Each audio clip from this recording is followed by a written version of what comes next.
As the title suggests, we are going to work on minding that gap that is between being able to do a bridge pose and then wanting to get into a wheel pose. But sometimes that gap can seem really big and, challenging to move through.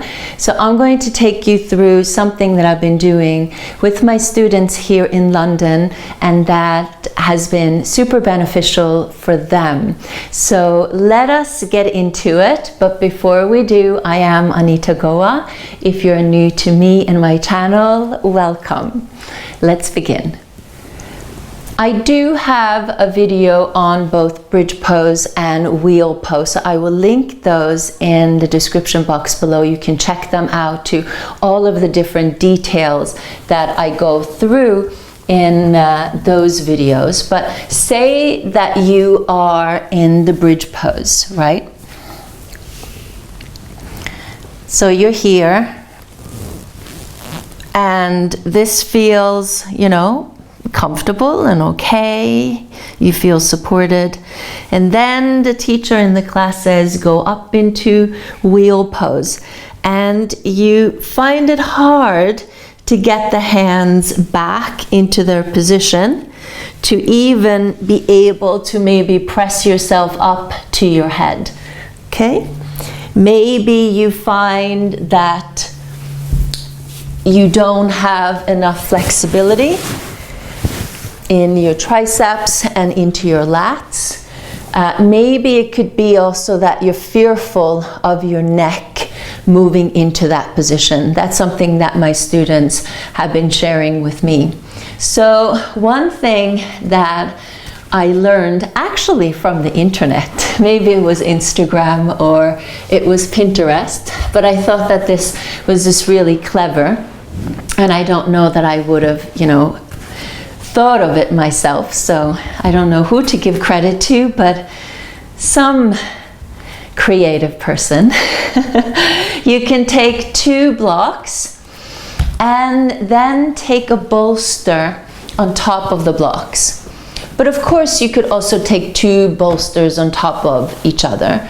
And now what you're going to do is sit on it and then drape your torso over the props and come to a place where you feel that your neck is supported through the edge of the bolster. So you can be in this position and feel completely secure within your neck, okay? Make sure that your feet are hip distance apart.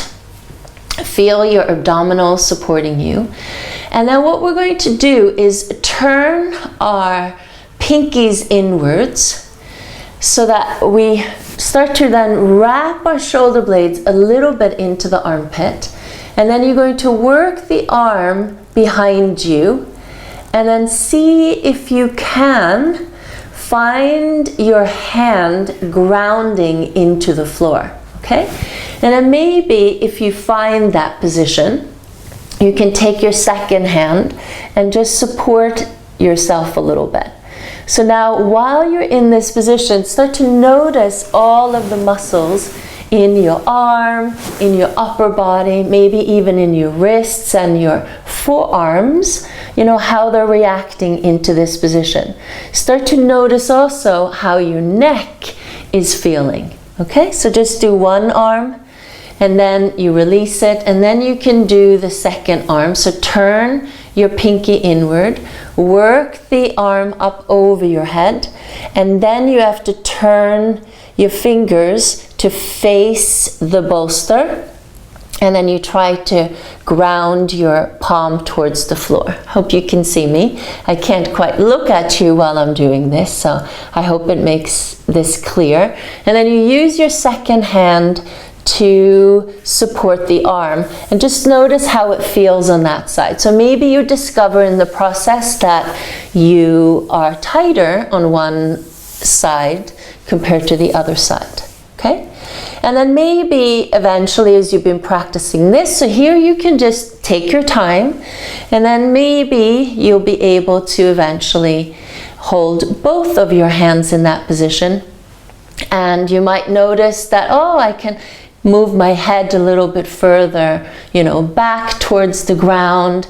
Maybe the crown of your head can come towards the floor. And you're starting to feel your hands secure onto the floor. You're starting to feel the elbows moving towards each other, and try to wrap the shoulder blades into the armpits so you secure your shoulders. And maybe for a while you stay here in this position. Root into the feet, draw the tailbone under a little bit, draw the navel in. And then perhaps you come to a position where, you know what, I'm ready to push myself up into the wheel. Then you have to root into the feet, you have to lift your pelvis and then press through the hands and then gradually start to come up, okay? But maybe you'll end up, you know, 3/4 of the way up, maybe not all the way up. Okay, and then you release, and you'll definitely feel that in your wrists and in your forearms. And then to come out of it, roll to the side and come up. Let me know in the comments if this was helpful or not. I always love to hear from you. Give it a thumbs up and subscribe if you haven't already. I will see you in the next video.